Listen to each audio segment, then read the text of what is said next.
우리말 성경의 열 처녀 비유라는 소제목이 달린 마태복음 25장 1절에서 13절 이야기는 천국에 대한 비유예요.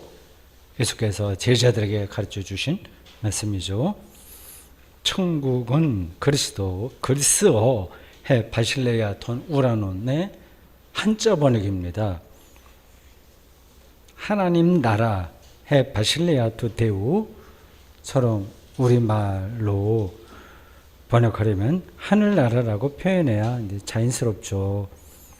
천국, 하늘나라, 하나 한자, 하나는 우리말인데 똑같은 뜻입니다. 우리말 성경에는 천국으로만 나와요. 하늘나라 이 비유는 잔치집에서 등을 들고 신랑 일행을 기다리는 10명의 처녀와 같다는 말로 비유가 시작됩니다. 하늘나라가 그와 같다는 거죠. 고대 이스라엘 사람들은 밤중에 혼례식을 열었어요. 첫 순서는 신부집에 도착하는 신랑 일행을 그 신부 친구들이 나와서 춤을 추면서 환대하는 겁니다. 신랑 집이 어쩌다가 멀면 언제 도착할지 시각을 가늠하기가 좀 어렵습니다. 오늘 이 비유에 나오는 경우가 그랬던 것 같아요. 기다리던 10명의 춤꾼 여자들은 졸다 자다 했습니다. 잠결에 신랑 일행이 마을 근처에 이르렀다는 소리가 들렸어요. 그래서 5명은 등과 기름을 준비했기 때문에 등불을 밝혔죠. 그걸 들고서 춤을 추는 거 아니겠습니까? 다른 5명은 등만 있지 기름을 준비하지 못해서 등불을 밝힐 수 없었습니다.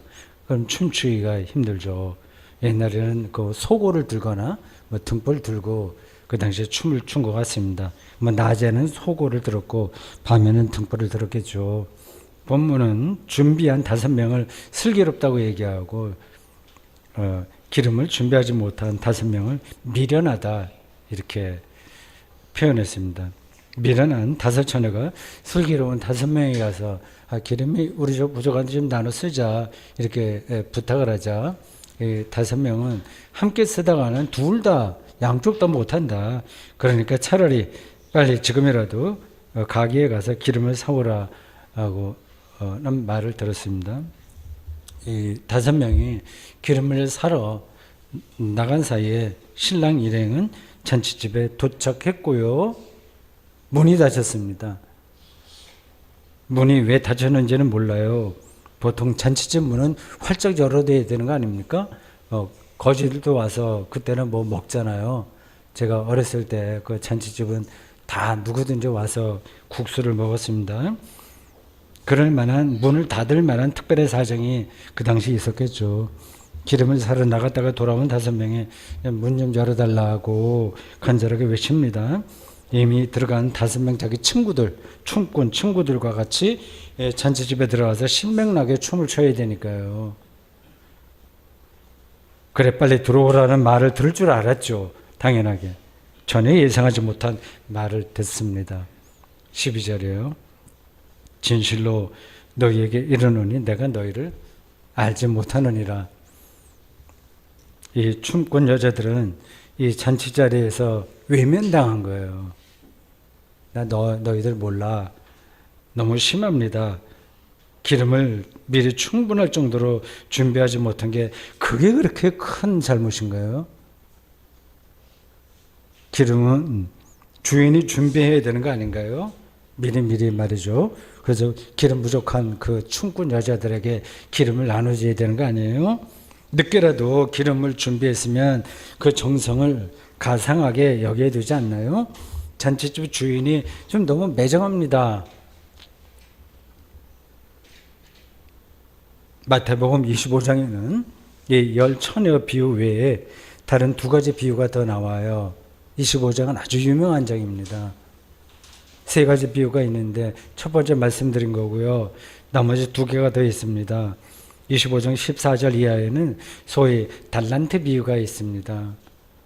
5달란트 받은 종과 2달란트 받은 종은 주인이 멀리 나갔다 오는 사이에 그것을 돌려서 돈을 돌려서 각각 5달란트와 2달란트의 이윤을 남겼지만 1달란트를 받은 종은 여러분들 뭐 다 잘 아시는 얘기죠. 그냥 땅에 묻었다가 그대로 가져왔습니다. 주인은 앞에 2종은 착하고 총선된 종이라고 인정하고 달란트를 그대로 가져온 종은 악하고 게으른 종이라고 책망했어요. 이 무익한 종을 바깥 어두운 데로 내쫓으라. 거기서 슬피 울며 이를 갈리라. 참 무시무시한 발언이죠. 마태복음 25장 31절 이하에는 양과 염소 이야기가 나옵니다. 좀 길어요. 양 쪽에 양과 염소 편으로 판단받는 사람이 있고 양 쪽으로 판단받는 사람들이 있습니다. 한쪽은 하나님의 축복을 받는다고 했고 다른 쪽은 저주를 받는다고 했습니다. 저주받으리 염소 쪽으로 해당하는 사람이죠. 운명을 이렇게 표현했습니다. 마태복음 25장 41절에요. 나를 떠나 마귀와 그 사자들을 위하여 예비된 영원한 불에 들어가라. 저주에 가까운 발언이에요. 3가지 비유의 공통점이 있죠. 그 외면당한 여자, 그리고 한 달란트만 그대로 가져왔다가 어두운 데 내쫓긴 사람, 그리고 영원한 불에 들어간 사람들입니다. 마태복음 25장에 나오는 이런 비유를 읽으면 뭔가 좀 마음이 불편해요. 여러분들 어떻습니까? 안 그런가요? 좀 찜찜한 구석도 있어요. 오늘 설교 본문의 첫 번째 비유에서 잔치집 주인이 하나님을 가리킨다는 건 누구나 읽으면 다 알 수 있어요. 그걸 상징하는 거예요. 하나님이 왜 이렇게 매정한 존재로 여기서는 묘사됐을까요? 원래 하나님은 그런 분은 아니잖아요. 하나님은 자비와 긍휼함이 풍성한 분 아니신가요? 기름 준비 못했구나, 내가 주지, 이런 정도 나온다고 예상할 수 있는 거 아니겠습니까? 예수께서는 형제가 죄를 행했을 때 7번뿐만 아니라 유대인들의 관습에 의하면 7번인데 7번을 70번씩이라도 하라고 마태복음 18장 22절에서 말씀하신 적도 있지 않나요? 아버지 재산을 근데 탕진하고 돌아온 둘째 아들까지 그대로 받아주신 아버지의 마음이 곧 하나님의 마음이라고 예수님께서 말씀하셨어요. 그런데 이 대목에서는 예수께서 하나님을 인정머리라고는 손톱만큼도 없으신 아주 야박한 존재처럼 설명하셨습니다. 앞뒤가 맞지 않은 얘기잖아요. 이유가 뭔가요? 여기에 어떤 다른 뜻이 있을까요? 뭐 대충 알 수는 있긴 있는데 그게 뭘까요? 이 대답을 찾으려면 이 비유의 키워드라고 할 하늘나라, 바실레아, 톤, 우라논 혹은 우리말로 천국이라고 번역된 이 개념의 긴박성을 이해해야 됩니다. 긴박성. 예수께서는 출가 공생의 첫 음성으로 회개하라, 하늘나라가 가까이 왔다, 마태복음 4장 17절 이런 메시지를 선포하셨어요. 긴박한 겁니다. 마가복음은 1장 15절에서 때가 찼고 하나님의 나라가 가까웠으니 회개하고 복음을 믿으라 하고 이렇게 메시지가 나와요. 누가복음은 직접 말씀하지는 않은데 간접적으로 이렇게 말씀합니다. 누가복음 4장 43절이에요. 내가 다른 동네에서도 하나님 나라의 복음을 하나님 나라 바실레아 투데우 하나님 나라의 복음을 전하여 하리니 나는 이 일을 위하여 보내심을 받았노라. 여러분, 예수께서는 예수님을 아주 실질적으로 여러분들이 이해를 하셔야 되는데 그림자처럼 생각하는 분이 많이 있어요. 신이니까, 하나님의 아들이니까 당연하지, 이렇게 당연하게 생각하면 안 됩니다. 그분의 운명을, 그분의 실존을 정확하게 이해해야 됩니다. 예수께서는 이 하늘나라 또는 하나님의 나라에 온통 영혼이 쏠린 채 활동하셨어요. 예수님의 가르침과 비유 사건, 치유와 십자가 죽음까지 모든 그의 운명은 하늘나라와 직결되어 있습니다. 속된 표현으로 예수께서는 하늘나라에 완전히 올인한 거예요. 그 하늘나라를 이해하면 예수를 이해하는 겁니다. 그걸 이해 못하면 아무리 예수 믿는다고 하더라도 예수와는 거리가 있는 거죠. 오늘 우리는 어떻습니까?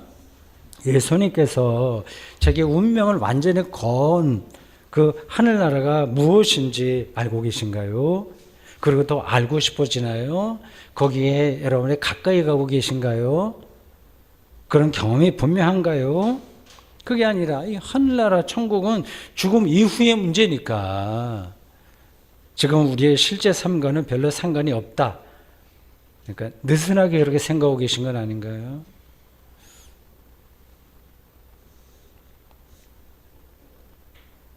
우선 하늘나라가 가까이 왔다는 게 무슨 뜻인지를 생각해 봅시다. 마태복음 4장 17절을 서로 비교해 보시라고 그리스어와 영어 킹제임스 버전으로 한번 읽어보겠습니다. 메타노 에이테, 회개하라는 거예요. 방향을 돌려라. 메타노 에이테, 엥게켄 가르 헤바실레야 톤 우라눈. 킹제임스 버전 리펜트, 이거 회개하라죠. For, 왜냐하면 the kingdom of heaven, 하늘 왕국이, 하늘나라가 is at hand, at hand. 요 킹제임스 버전 번역이 재밌어요. 가까이 왔다는 것을 at hand라고 표현했어요. in hand가 아니라 at hand예요. 이 손 안에 들어온 게 아니라 손에 이렇게 붙어 있는 겁니다. at라는 전치사가 그걸 가리키거든요. 그러니까 하늘나라는 우리가 소유할 수는 없어요. 우리가 붙들 수는 없어요.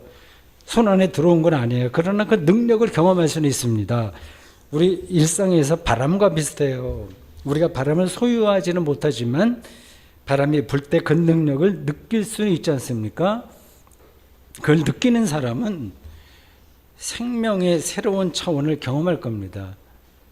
이건 뭐 신앙이 아니라고 하더라도 자연현상에서 그걸 그 바람과 존재론적인 일치를 경험하는 뭐 시인, 예술가, 그런 사람들은 일상을 넘어서는 특별한 경험을 합니다. 그건 모르는 사람 모르고 아는 사람만 아는 거예요. 하늘나라가 가까이 왔다는 이 사실을 우리는 실제로 어떻게 알 수 있을까요? 우리가 살고 있는 이 세상은 하나님 나라가 오지 않았던 것 같다는 증거가 훨씬 많잖아요. 전쟁이 그치지 않습니다. 개인이나 민족에게 비극적인 일, 억울한 일도 종종 일어납니다. 우리나라도 소득이 엄청나게 늘었는데 사람들이 별로 행복해하지 않는 것 같아요. 청소년들과 노인들이 가장 불행하게 사는 나라가 OECD 국가 중에서 우리나라라는 통계가 있더군요. 하늘나라가 오지 않은 것 같은 증거가 훨씬 더 많은 걸 이상하게 생각할 필요가 없습니다. 그게 오히려 자연스러운 현상입니다. 하늘나라는 우리의 생각이나 예상과 다르기에 달라요. 그래서 자기 생각에 고정된 사람은, 즉 자기 일을 고집하는 사람은, 자기를 고집하는 사람은 회심을 못해요. 자기에게 고착되어 있기 때문에. 그런 사람은 아무리 지성적이고 교양이 있어도 하늘나라를 볼 수 없고 느낄 수 없습니다. 좀 이상해요. 예수께서 선포하신 하늘나라, 하나님 나라는 말 그대로 하나님의 통치, 다스림이에요. 바실레이아예요. 그 하나님은 세상을 창조하신 분이십니다. 그분은 세상을 생명으로 통치함으로써 존재하시는 분이십니다. 요한계시록의 증언에 따르면 그분은 알파이고 오메가이십니다. 이제도 계시고 전에도 계셨고 장차 오실 이이십니다. 그분이 지금 통치한다는 거예요. 다스리고 있다는 거예요. at the hand, 옆에 있다는 겁니다. 그분은 예수 그리스도를 통해서 임마누엘의 하나님으로서 우리에게 계시 나타나셨습니다. 예수께서는 바로 그 하나님이 우리에게 가까이 오셨다는 사실을 선포하셨고요. 그 사실에 온전히 의지해서, 참 부러워요. 이런 차원에서 예수님을 향해서 제가 부럽다고 말하는 게 조금 경솔한 표현이긴 하지만 솔직한 심정이라서 그래요. 온전하게 거기에 의지해서 사람들을 만나고 행동하고 그 자기의 운명을 어떤 운명이라도 받아들였습니다. 예수님의 선포와 운명 이후로 하나님은 하늘에 고고하게 앉아서 인간을 관찰하는 분이 아니라 어떤 놈은 상 줄까? 어떤 놈은 벌 줄까? 이렇게 관찰하는 분이 아니라 이 역사에 깊이 개입하는 분으로 나타나신 겁니다. 이걸 느끼는 사람도 있고 전혀 느끼지 못하는 사람도 있어요. 그걸 느끼는 사람은 그 사실에 영적 주파수를 맞추고 살아가겠죠. 느끼지 못하는 사람은 인생, 삶에서 가장 결정적인 경험을 못하는 거니까, 결정적인 게 없으니까, 절대적인 게 없으니까 세상 일에 정신없이 휘말리거나 교회에 다녀도 영혼이 풍요로워지지 못하겠죠.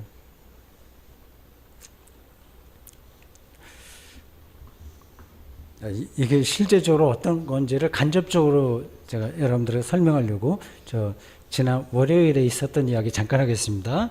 월요일에 제가 주일에 서울 센터교회에 갔다가 월요일에 거기서 하룻밤 자고 서울신학대학 입학 동기들 몇 명을 만나서 밥 먹고 테니스 치고 샤워를 함께 했습니다. 그 테니스장이 아주 커서 샤워장도 잘 준비되어 있더라고요. 가장 젊은 시절 기숙사에서 함께 지내던 옛날 생각이 났습니다. 50년 전 1973년 입학 동기들입니다. 그러니까 20살에 만나서 모두 70살이 되었습니다.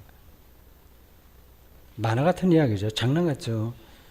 20살 때에 50년 후에 70살을 실감하기 어려웠습니다. 막연하게 나이를 먹으면 50살, 60살, 70살이 된다고만 생각했습니다. 만약 그때 20살 때 70살이 아주 가까이 왔다고, at hand, 바로 옆에 있다고 실감할 수 있었다면 더 충실하게 정신 바짝 차리고 살았을 겁니다. 저는 앞으로 20년이 지나면 90살이 됩니다. 90살을 그냥 숫자 계산으로가 아니라 영혼의 깊이에서 실감한다면, 바로 코앞에 닥친 순간이라고 생각할 수 있다면 지금 저는 완전히 새롭게 살아가겠죠. 그런 새로운 삶이 어떤 건지를 여러분들도 아실 겁니다. 그걸 뭉뚱그려서 한마디로 한다면 메멘토 모리를 사는 겁니다. 죽음을 기억하라. 메멘토 모리를 살아가기에 무엇이 두렵고, 이미 90살에 와 있는데 무엇이 아쉽고 무엇에 미련이 있겠습니까? 마지막 순간까지 생명 충만하게 살아갈 뿐인 거죠. 거기에 최선을 다하는 거죠. 하늘나라가 가까이 왔다는 말은 20살 청년이 70살을 리얼리티로 받아들이듯이 그런 청년들이 있어요. 아주 드물게 미리 철이 나는 거죠. 그리고 70살 노인이 죽기 직전에 90살을 리얼리티로 받아들이듯이 삶을 절체절명의 사건으로 경험하라는 뜻입니다. 조금 더 그리스도교적 표현으로 바꾸면 인생을 하나님의 소명으로 받아들이는 겁니다. 나를 따르라는 예수님의 부르심을 받고 출가했던 제자들처럼 말입니다. 출가 제자들은 뒤를 보면 안 됩니다. 뒤를 볼 수도 없어요. 20살이지만 이미 70살이 된 거나 마찬가지인데, 지금 70살이지만 이미 90살이 된 거나 마찬가지인데, 지금 이렇게 살아 있으나 여전히 테니스를 치고 이거저거 글을 쓰고 살아 있으나 이미 죽은 거나 마찬가지인데 어떻게 중요하지 않은 일로 세월을 소비하겠습니까? 집에 불이 나는데 어떻게 세간살이를 챙기고 있겠어요? 오늘 본문에 나오듯이 잔치집 문이 닫히는 순간인데 어떻게 한가하게 백화점과 미장원에 다니고 산책하러 다니겠습니까? 가까이 온 하늘나라와 하나님 앞에서 코람데우 우리의 실존은 이처럼 목마른 사슴처럼 갈급합니다. 인간의 이런 궁극적인 실존을 모르는 사람이 어디 있겠어요?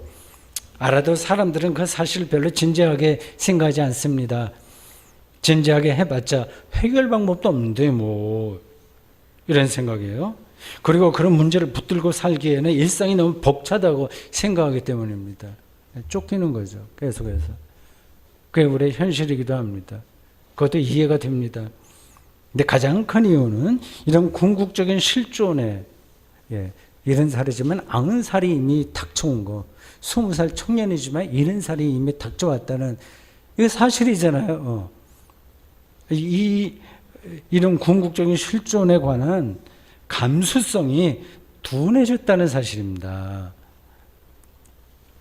젊은 시절에는 계절 변화에도 민감하지만 나이를 먹으면서 둔감해지는 것처럼 그리스도인들도 하늘나라가 가까이 왔다는 이 사실에 둔감해질 수 있어요.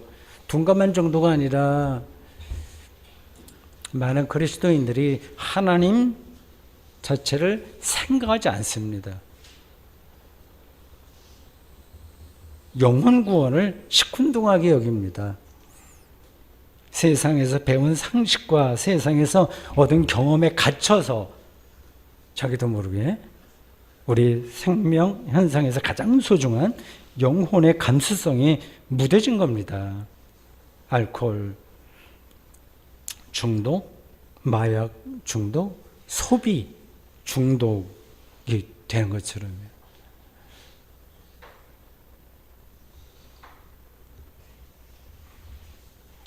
앞에서 기름을 준비하지 못한 5 춤꾼 여자들을 향한 내가 너희를 알지 못한다 라는 주인의 말이 너무 야박하다고, 하나님의 사랑과 자비에 어긋난다고 제가 말씀드렸어요. 그렇게 보인다고 말씀드렸어요. 본문에 숨어있는 의미를 포착해야 됩니다. 그냥은 안 보일 거예요. 주인이 이 불쌍한 춤꾼 여자들을 외면한 게 아닙니다. 오히려 그들이 잔치집 주인을 외면한 거예요. 아주 근원적으로 보면 그렇습니다. 하나님은 사람을 절대 포기하지 않습니다. 자신이 창조한, 자기 형상대로 창조한 인간을 왜 하나님께서 포기하시겠어요? 사람이 오히려 하나님을 포기하는 겁니다. 다시 말씀드리지만 이 춤꾼 여자들은 외면당한 사람이 아닙니다. 자기들이 먼저 외면하니까 외면당한 거예요. 사랑을 외면한 사람은 사랑에 외면당할 수밖에 없듯이 말이에요. 안 보면 없는 거예요. 야, 아름다운 꽃이 있지만 안 보는데 어떻게 이 꽃의 능력이 자기에게 옵니까? 예수께서 가까이 왔다고 선포하신 바실레이아 톤 우라는, 제가 다른 설교에서도 말씀드렸는데 요 바실레이아 요 단어 하나 꼭 기억해 두세요. 바실레이아 톤 우라는, 이거를 외면한 사람은 하늘나라에 들어가지 못합니다. 은총을 거부하는데 어떻게 은총을 받겠어요? 귀를 막고 있는 사람에게는 이른 아침 새소리와 깊은 가을의 벌레 소리가 들리지 않는 법입니다. 기름을 준비하지 못한 5 춤꾼 여자들을 다시 생각해 보십시오. 이 여자들은 자기 친구, 신부의 잔치집을 빛내주려고 했던 사람이에요. 착한 사람들이에요. 동네 일에 협조적이니까 인간성도 좋은 겁니다. 다만 신랑이 더디 올 수도 있으니까 기름을 충분히 준비해야 한다는 사실을 깜빡한 거예요. 이게 문제입니다. 아주 큰 잘못을 한 게 아니에요. 그리고 이렇게 의도적으로 잘못한 것도 아니에요. 무심결에 그렇게 된 겁니다. 친구들에게 때에 따라서 빌려서도 되겠지? 하고 안이하게 생각했을지 몰라요. 신랑이 예상외로 너무 늦게 도착했다는 데서 문제가 발생했습니다. 우리 인생에도 그런 뜻하지 않은 일들이 벌어지듯이 말입니다. 그런 순간에는 보통 때는 잘 모르고 지나가는데 어떤 결정적인 순간에는 그 사소해 보이던 일들이 결정적으로 작용합니다. 잔치집 문이 닫혀서 들어가지 못한 이 젊은 여성들처럼 말이죠. 우리의 운명을 결정하는 것은 대다수가 사소한 일들입니다. 사소한 일을 허투루 대하는 삶의 패턴이 고착하면 결정적인 일도 허투루 대하게 됩니다. 적은 일에 충성된 자만이 큰 일을 맡을 수 있다고 성서가 말하잖아요. 사소해 보이는 일상에서 깨어있지 않으면, 여러분, 매 순간에 최선을 다하지 않으면 결정적인 순간에 배척당합니다. 네.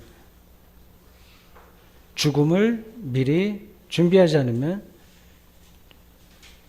죽음 앞에서 크게 당황할 겁니다. 오늘 본문 마지막 절을 읽어보겠습니다. 그런즉 깨어있으라. 너희는 그 날과 그 때를 알지 못하느니라. 여기 마지막 절에 붙어 있어요. 깨어있으라. 어떤 사본에는 사람의 아들이 인자하죠. 올 그 날과 그 때를 모르니까 그대들은 깨어있으시라고 기록되어 있어요. 사람이 오는 때는 생명 완성의 결정적인 순간입니다. 지금이 그 순간일 수도 있고요. 내일이 그 순간일 수도 있고 죽음이 그 순간일 수도 있습니다. 그 순간은 아직은 감춰져 있어요. 비밀입니다. 시간만이 아니라 그 방식도 비밀입니다. 은폐되어 있지만 언젠가 드러날 겁니다. 창을 배우는 사람이 어느 순간에 득음의 세계에 들어가듯이 말입니다. 그리스도교적으로 표현하면 성령 충만의 순간과 같습니다. 그래서 다른 오만 것들이 생각 망상에 들어올 여지가 없을 정도로 거룩한 영이 가득 차는 순간입니다. 깨어있지 않으면 우리 운명에서 결정적인 순간에 외면당합니다. 더 정확하게 말하면 그 사람 스스로 결정적인 순간을 외면함으로써 외면당하는 겁니다. 이런 설명이 여러분에게 혹시 추상적으로 들리시나요? 실감이 가지 않나요? 그래서 성경은 반복해서 깨어있으라 꼭 경고하는 겁니다.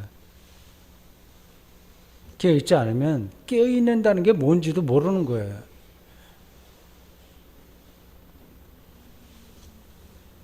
깨어있다는 것은 가까이 온 하늘나라를 향해서 방향을 트는 겁니다. 잔칫날을 기다리고 준비하는 거예요. 예수께서 하늘나라가 가까이 왔으니 메타노이아, 회개라고 말씀한 이유가 여기 있습니다. 방향을 바꾸면, 즉 잔칫집에서의 춤이 얼마나 황홀한지를 안다면 우리의 삶에서 무엇이 중요하고 그렇지 않은지가 눈에 들어올 거예요. 무엇을 먹고 마시고 입을까 하는 세상의 염려에서 벗어나서 하나님의 통치에, 그의 사랑과 그의 종말론적 약속과 그의 미래에 귀를 기울여야 될 겁니다. 이미 하늘나라가 가까이 온 그 일상을 하늘나라가 은폐된 이 일상을, 그래서 신비하다고밖에 말할 수 없는 각자의 일상을 정말 보석처럼 살아갈 겁니다. 보석처럼 말이죠. 그것이 바로 매 순간 그렇게 사는 삶이 바로 기름을 준비하는 겁니다. 사랑하는 성도 여러분, 그렇습니다.